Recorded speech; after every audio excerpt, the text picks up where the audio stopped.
네, 김차동 FM 모닝쇼 일요일 함께하고 계십니다. 이제 4부고요. 원광대학교 HK 플러스 동북아시아 인문사회 연구소와 함께 찾아가는 인문학 시간입니다. 바로 굿모닝 인문학. 이 시간 기다리시는 분들 많으시죠? 변함없이 이충훈 아나운서와 함께합니다. 어서 오세요. 안녕하세요. 반갑습니다. 네, 오늘 주제는 뭔가요? 깨동님은 안 그러신가요? 저는 요즘에 이렇게 해가 거듭될수록 감정 조절이 어렵더라고요. 예, 이제 쉽게 화가 막 들이차기도 하고, 예. 특히나 배고플 때, 이럴 때 화가 많이 나는데. 제 별명 잘 모르세요? 우리 뭐요? 작가님들. 네. 버럭. 버럭개동. 그런 거예요. 방송 끝나고는 제가 전혀 다른 모습이에요. 그렇구나. 그렇군요. 네. 네. 아무튼, 이 감정을 우리가 과연 조절할 수 있을까? 예, 어떻게 하면은 우리가 감정에 휘둘리지 않고 이 감정 우리가 지배하면서 조절하면서 살아갈 수 있을까를 한번 좀 배워보는 그런 인문학 시간 마련했습니다. 내용 중에 그게 있는지 모르지만 나이 들어가면 조금씩 좀 좋아지긴 하더라고요. 자, 굿모닝 인문학 지금부터 이충훈 아나운서와 함께 떠납니다.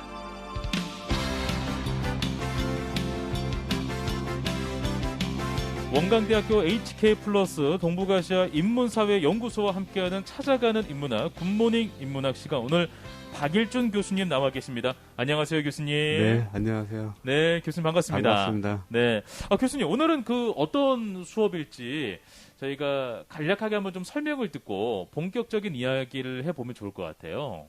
네, 오늘 우리 시대는 팬데믹 이후에 사람들의 감정적 교감이 어느 정도 완벽히 단절된 건 아니지만 조금 단절된 시대를 살아가잖아요.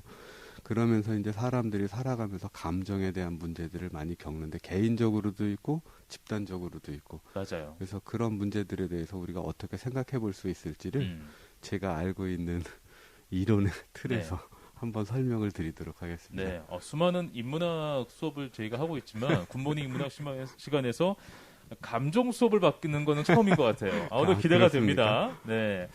저는 이제 이게 궁금하더라고요. 저도 요즘에 한 번씩 왜 그런지 모르겠는데 이 감정 조절이 굉장히 어려워요. 네, 갑자기 막 그렇죠. 화를 안 내야 되는데 막 내기도 하고, 막 갑자기 급격히 다운되기도 하고, 왜 우리는 감정 조절을 하지 못하는 것일까? 네. 여기에 대해서 한번 좀 원론적으로 한번 질문 한번 드려봤습니다. 어떻습니까? 네. 일단은 제일 먼저 우리가 생각해야 되는 게, 감정이라는 게 사람에게 왜 있는 건지, 그러니까 감정이 꼭 필요한 건지. 대부분 분들은 우리가 생각하고 판단하는데 감정이 부차적인 거거나 좀 불필요한 거라고 생각하시는 분들도 없잖아 있으세요. 네. 근데 감정은 우리에게 이 감정을 내가 조절하는 게 아니고, 감정은 나를 움직이는 거거든요. 그러니까 우리가 행동하고 어떤 그 행위를 만들어낼 때 감정보다 강력한 동기는 없습니다. 그러니까 감정이 일단은, 우리는 보통 어떤 사건을 만나서 감정을 느끼고 거기에 반응해서 화를 냈다고 생각하는데, 그 반대일 수가 있어요. 그 상황에서 화라는 게 나로 하여금 이렇게 움직이는 게 필요하다고 유기체가 판단했기 때문이거든요. 그렇게 본다면 감정은 사회적인 소통의 매개체가 되는 거죠. 그래서 그러니까 감정이 행동을 어떻게 만들어 나갈까? 그런데 때로 유기체는 자기가 살아가는 생존의 환경에서 이성적인 판단보다 더 빠른 행동을 해야 할 때가 많아요. 그러니까 예를 들면 원시 정글에서 포식자가 다가올 때, 그러니까 포식자를 보고 분별해서 행동하는 개체들은 어떻게 됐을까요? 멸종됐겠죠. 맞습니다. 이미 다 멸종했어요. 그러니까 우리는 네. 어떤 그 이상한 소리가 나면 네. 이게 포식자인지 아니면 토끼인지 그걸 분별하고 판단하는 게 아니고, 그 소리를 듣고 더 큰 위험을 생각하면서 무조건 행동하는 거죠. 그렇죠. 도망가는 거죠. 예, 그래야 쉽게 설명하면. 그렇죠. 그래야 생존할 수 있으니까. 그래서 감정은 말하자면 그 상황에서 우리가 생길 수 있는 그런 것들을 일종의 단축키라고 그럴까요? 그러니까 게임할 때 단축키 쓰지 않습니까? 즉각 반응. 그렇죠. 네. 그러니까 그런 상황을 유기체가 판단할 수 있는 종합적인 알고리즘? 네. 그렇습니다. 이 감정의 목적은 일단 감정을 표현하는 게 아니고 네. 유기체의 생존과 번식이니까 네. 그런 면에서 보면은 감정은 우리가 다스려야 되는 게 아니고 우리가 어떠한 행동을 하도록 촉발하는 거다. 일단 이렇게 이해를 하고 시작하면은 우리가 감정에 대한 문제를 조금 다르게 바라볼 수 있을 것 같습니다. 알겠습니다. 감정이란 과연 무엇일까요? 굉장히 좀 담론적인 질문이긴 한데 여기에 대해서 한번 좀 설명을 쫙 풀어주시면 좋을 것 같아요. 네, 알겠습니다. 감정은 우선 인간 유기체뿐만 아니라 동물 유기체에게도 생존과 번식을 위한, 좀 전에 말씀드렸다시피 행동을 위한 단축키라고 말씀을 드렸잖아요. 그러니까 감정의 목적은 화내는 게 아니고 기쁘고 즐거운 게 아니고, 그러니까 나의 웰빙이에요. 잘 사는 거, 잘 살 수 있도록 하는 건데 때로 오작동을 많이 일으키죠. 이 오작동이 문제기는 한데 어쨌든 감정은 신속한 행동을 요구하는 상황에서 생각하는 것보다 더 빨리 움직이고 행동하게 하는 거. 그래서 그렇게 하려면 일단은 이게 유전적으로 우리에게 내장된 메커니즘으로 전달되는 게 있고요. 문화적으로 학습되는 게 있습니다. 그래서 이제 그런 것을 통해서 혐오가 발산되기도 하고 또 개인의 경험을 통해서 축적되기도 하고, 그래서 이 감정은 일종의 색인이라고 그럴까요? 예.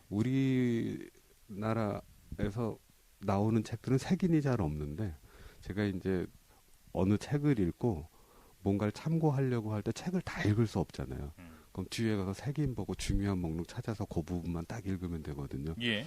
그러니까 만약에 우리가 어떤 그 끔찍한 일이 생겼다, 다음에 이거 반복하고 싶지 않다, 그러면은 우리 두뇌가 그 감정에, 거기다가 감정의 색깔을 덧입혀서 똑같은 상황이 되면 그 사건이 연상이 되는 거죠. 그리고 그때 행동이 바로 이제 종합적으로 실행될 수 있도록. 그래서 감정이라고 하는 건 말하자면 유기체가 살아가는데 잘 살아갈 수 있도록 하는 건데, 문제는 이제 그게 너무 오작동을 일으킬 때가 있으니까. 예. 근데 이렇게 생각해 보면 될 것 같아요.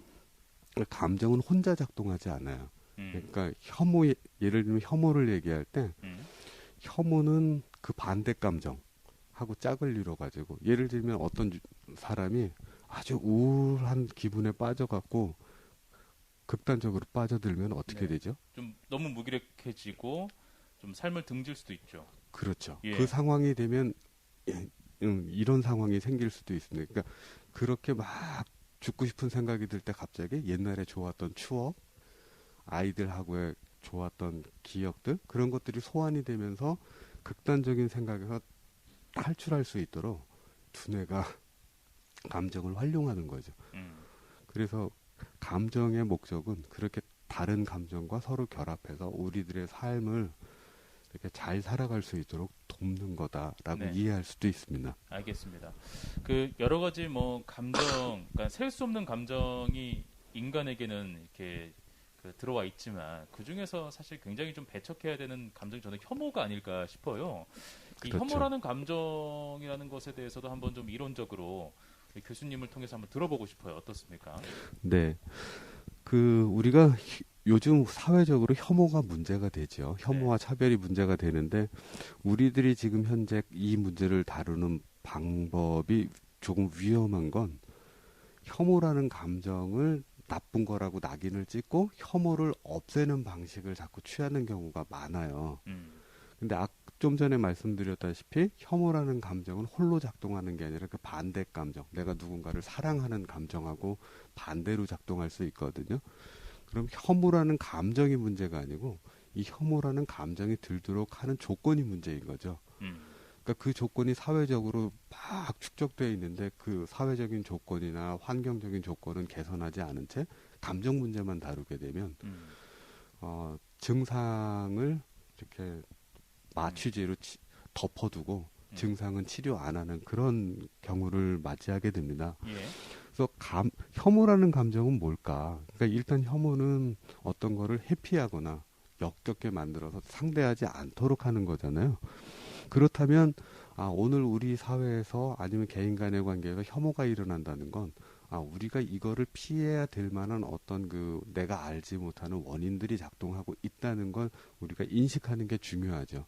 그래서 혐오라는 감정을 없애버리고 아무것도 아닌 것처럼 행동하는 것보다는 혐오가 일어나는 조건들을 생각하고 이 혐오라는 감정이 집단과 개인을 위해서 어떻게 잘 작동할 수 있을지를 다시 한번 재구성해 보는 게 훨씬 더 중요한 문제일 것 같아요. 네. 그래서 만약에 이제 그 오늘날 우리 시대의 혐오 문제를 다루는 여러 가지 이론들이 있는데요. 사회적으로. 그러니까 예를 들면 60년대에 마샬 맥루한이라는 사람은 이 자가절단이라는 말을 했어요. 네. 그러니까 자가절단이라는 건 뭐냐면 오토가 자가라는 말이고, 예. 앰퓨테이션이라고 하는 건 절단한다는 말이거든요. 원래 생물학적인 용어입니다. 네네. 근데 우리가 이제 디지털 네트워크 시대를 살아가지 않습니까? 팬데믹 시대를 맞이하면서 네트워크랑 연동됐는데 그렇게 살아가는 가운데 무한 경쟁과 승자 독식 체계가 계속 이어지잖아요. 그러면서 스트레스를 받으니까 원래는 우리 모두가 같이 연결된 하나의 존재인데 맞아요. 그 하나 우리라고 인식하지 않고 우리 중에 일부를 타인으로 인식해서 절단해내는 거예요. 배척해내는 거죠. 네. 그러니까 이건 거의 무의식적인 반응이라 이 혐오의 원인이 거기에 있다고 생각하는데 그들에게 있는 게 아니라 사실 우리한테 있는 거죠.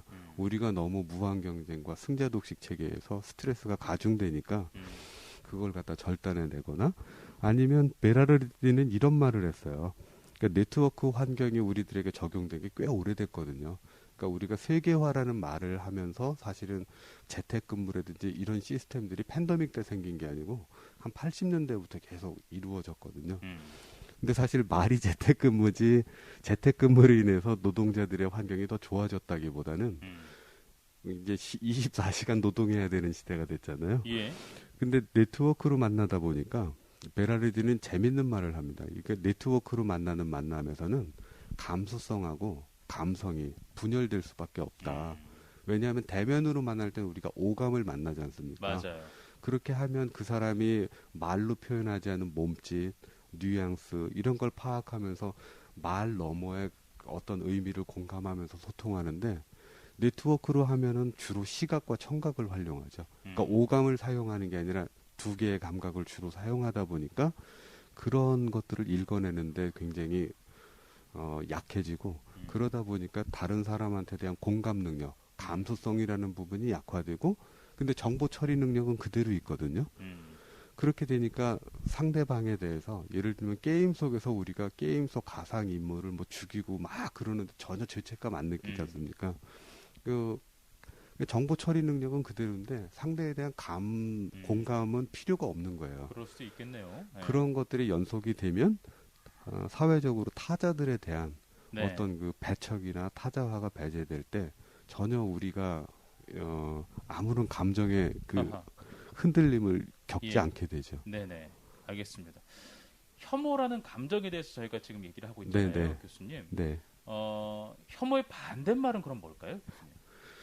그 옛날에 트럼프 대통령 시절에 예. 그 많은 사람들이 시위를 하면서 이런 말을 했습니다. 사랑이 혐오를 이긴다. 그러니까 그 말은 뭐 그게 맞든 틀리든 간에 혐오의 반대말은 내가 끌리는 거. 혐오는 배척이니까 배척하는 거 말고 내가 그걸 끌어안고 다가가고 싶은 거. 그러니까 그런 감정을 우리가 혐오의 반대말로 생각할 수도 있겠고요. 또 공감이라고 말할 수도 있겠죠. 공감. 네. 근데 저는 그거보다 훨씬 더 가까운 말이 우리말 표현으로는 잘 안 살아나는데 영어에 컴패션이라는 말이 있거든요. 컴패션. 네. 네. 이게 라틴어로 앞에 컴은 함께라는 말이고 네. 패션은 두 가지 뜻이 있습니다. 원래 라틴어에서 패션은 고통과 고난을 의미하기도 하고요. 영어 표현에서는 패션은 열정이라고 그렇죠. 표현하기도 하죠. 저는 열정으로 많이 배웠거든요. 예. 라틴어로는 고통입니다. 근데 오늘날 우리 시대에 필요한 게 그러니까 고통에 함께 하는 건데 타인들의 고통, 어려움 그런 거에 내가 함께 해줘서 감정이입을 해주는 건데 이게 열정이 필요해요. 왜냐하면 돈이 안 되는 일이거든요. 누구도 하기 싫어하고 티도 안 나는 일이니까. 그래서 미국의 캐서린 켈러라고 하는 사람은 이거를 고통에 함께하는 열정이라고 이렇게 표현을 했어요. 어쩌면 동고의 마음이라고도 맞습니다. 표현해도 좀 일맥상통하는 이야기일까요? 그렇죠.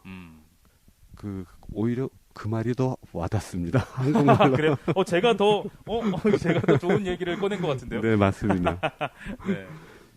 동고의 마음. 네. 동고의 마음. 동고. 네. 멋지네요. 네. 동거, 네. 동고. 네, 오늘 그 혐오의 시대에 어쩌면 혐오가 문제가 되는 건 사실 그 동고가 작동하지 않기 때문이에요. 그러니까 사실 혐오라는 것보다 우리에게 왜 그런 동고의 조건들이 사라졌을까? 그래서 우리는 왜 서로를 배척하게 됐을까? 그 사실 배척하는 대상이 문제가 아니고 우리가 문제지 않습니까? 그러네요. 그래서 네. 그거를 갖다가 우리가 한번 좀 다시 한번 되돌아볼 필요가 있겠다.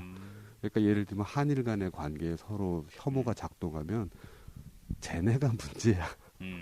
라고 하는 것보다 왜 우리에게는 서로의 아픔을 이해할 수 있는 근거가 없어졌을까를 중심으로 대안을 찾아보는 게 더 좋지 않을까? 저는 그런 생각을 좀 합니다. 알겠습니다. 그럼 마지막으로 교수님, 네. 마지막 질문이 될 수 있을 것 같아요. 네. 이제 감정의 이야기를 따라오다가 우리가 이제 혐오로 마무리가 되고 네, 있는데요.